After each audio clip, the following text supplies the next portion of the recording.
Assalamualaikum warahmatullahi wabarakatuh. Saya Sari Nur Hasanah dengan NIM 63030210139. Di sini saya akan menjawab tugas dari Bahasa Indonesia. Yang pertama, sebagai pemakai bahasa Indonesia, bagaimana sikap yang perlu dilakukan agar fungsi bahasa Indonesia secara alami dapat diterapkan kepada pemakai? Pertama yang harus dilakukan yaitu meningkatkan rasa kebanggaan memiliki dan menggunakan bahasa Indonesia dalam berbagai keperluan dan kemanfaatannya yang menjangkau seluruh lapisan, kelompok, dan golongan dalam masyarakat bangsa Indonesia. Yang kedua, menghindari penggunaan bahasa asing secara berlebihan atau di luar garis ketentuan dan kebijakan yang telah ditentukan. Selain itu, penggunaan bahasa asing secara berlebihan atau di luar lingkungan dan keperluannya selain merupakan pelecehan terhadap peran dan kedudukan serta hasil-hasil pengembangan bahasa Indonesia, juga melemahkan pembinaan wawasan kebangsaan. Yang ketiga, meningkatkan frekuensi pembiasaan penggunaan bahasa Indonesia dalam segenap kesempatan dan aktivitas, baik resmi maupun tidak resmi. Selain sikap alami, adakah sikap prosedurnya?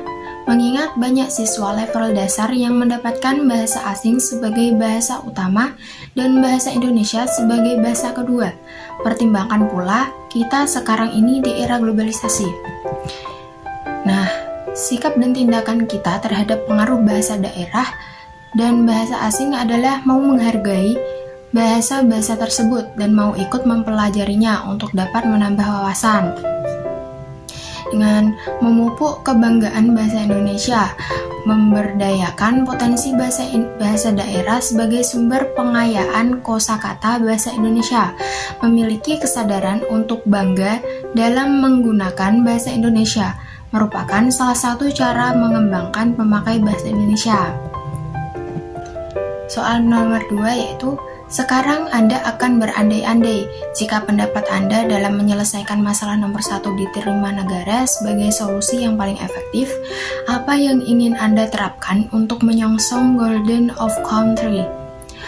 Nah, untuk mempersiapkan generasi emas Indonesia 2045, penting bagi dunia pendidikan melakukan perubahan pola pikir. Pendidikan tidak sekedar dimaknai sebagai transfer akademik keilmuan saja, melainkan dilengkapi dengan karakter keseimbangan akademik dan karakter inilah yang perlu disiapkan sejak sekarang. Pemerintah selalu menuntut guru untuk bisa lebih kreatif, inovatif, dan inspiratif dalam mendesain kegiatan pembelajaran yang bermutu untuk menyongsong generasi emas Indonesia. Jika memang guru menjadi kunci utama, seharusnya pemerintah meletakkan kekuasaan penuh terhadap guru untuk menyusun kurikulum serta mengevaluasi.